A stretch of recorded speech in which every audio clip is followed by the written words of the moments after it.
Ophelia is one of those phases that stays with you long after you've looked away.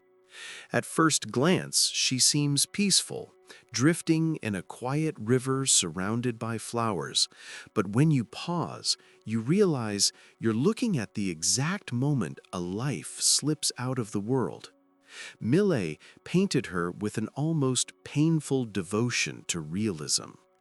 Ophelia is one of those images that follows you long after you close the book or look away from the canvas. She doesn't look like a character from Shakespeare anymore. She looks like someone you've known, someone who slipped out of your life quietly, leaving you with a strange, persistent ache. Millais painted her floating in a river in full bloom, surrounded by flowers that seemed too vivid for such a still, fragile moment. And the unsettling part is this: he painted her not in the moment before death, but in the moment after surrender. That's why she haunts you. It's not a scream, it's a soft letting go. Ophelia was a girl undone by love, caught between her father's expectations and Hamlet's cruelty.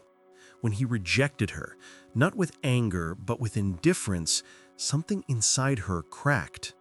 Millais doesn't show the madness that Shakespeare describes.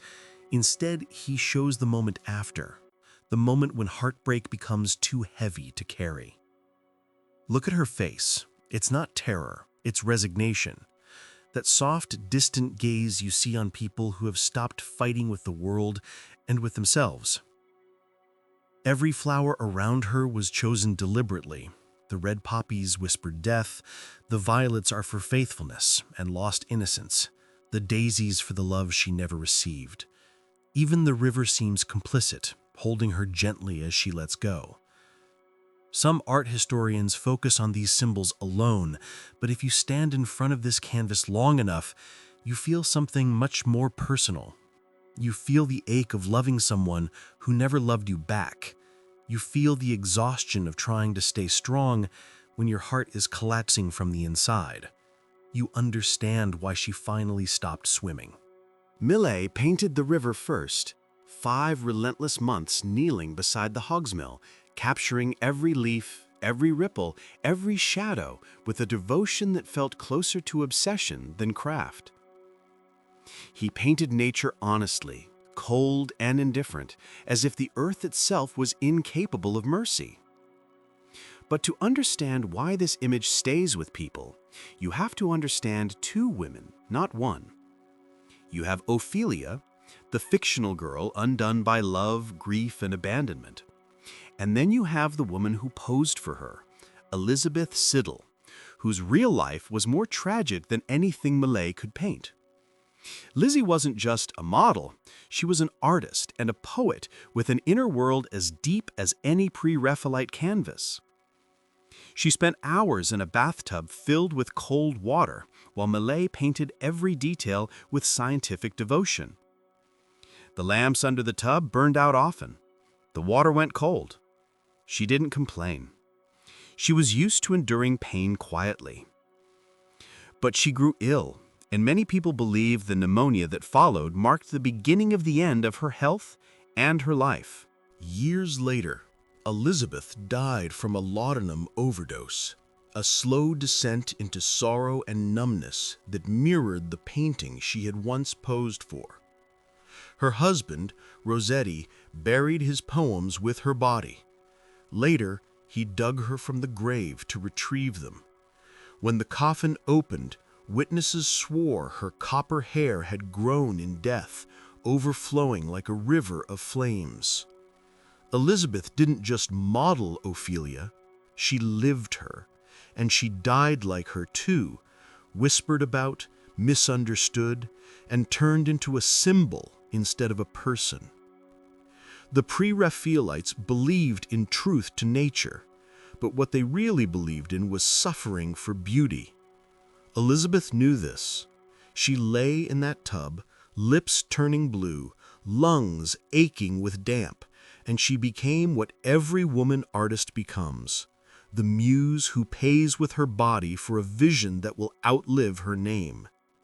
Victorians called the painting beautifully sickening. They stared, they ached, they judged, they swallowed their discomfort beneath admiration. Beauty makes tragedy palatable, and palatable tragedy is easy to ignore. Her story has fused with Ophelia's over time. One fictional woman drowned because she lost the man she loved. One real woman drowned slowly in the expectations, indifference, and pressures placed on her by the art world and the men who claimed to adore her. When you look at Ophelia's pale hands, her loosened fingers almost letting the world slip away, you're not just looking at a theatrical death scene. You're seeing Lizzie's exhaustion, her fragility, her surrender, captured by a man who loved the image she became more than the person she was. And yet, the painting isn't simply tragedy. Millais painted every inch with a kind of obsessive tenderness. The waterlogged dress is heavy, embroidered, almost regal. The flowers surrounding her, the violets, poppies, daisies, forget-me-nots, aren't scattered randomly. Each one is a symbol pulled from Shakespeare, but also from Victorian language of flowers. Innocence lost, faithfulness betrayed, sleep, death, love that never had a chance to bloom.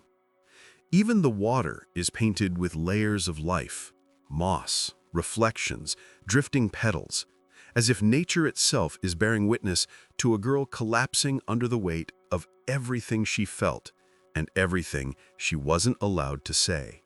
This is why Ophelia stays with you. It's not just the beauty of the canvas or the tragedy of the character. It's the uncomfortable recognition that emotional drowning doesn't always look dramatic. Sometimes it looks quiet. Sometimes it looks like someone who keeps holding on long after it hurts. Ophelia haunts you because she isn't entirely fictional anymore. She carries Lizzie's weight, your memories, your heartbreaks, and every quiet moment in your life when you felt yourself drifting away from who you used to be. People don't return to this painting to study technique, although the technique is extraordinary. They return to it because it mirrors a truth most of us never say out loud, that some heartbreaks don't kill you suddenly. They dissolve you, slowly, gently, the way water wears down stone. And so she remains, Ophelia, Lizzie, the girl who floated away, the woman who was never saved, lingering not in the water, but in the part of us that remembers what it feels like to let go after holding on for too long. That is why she still haunts you. Millais did not paint a tragedy. He painted a witness statement, written in petals and water, signed by every woman who has ever been told her pain was decorative.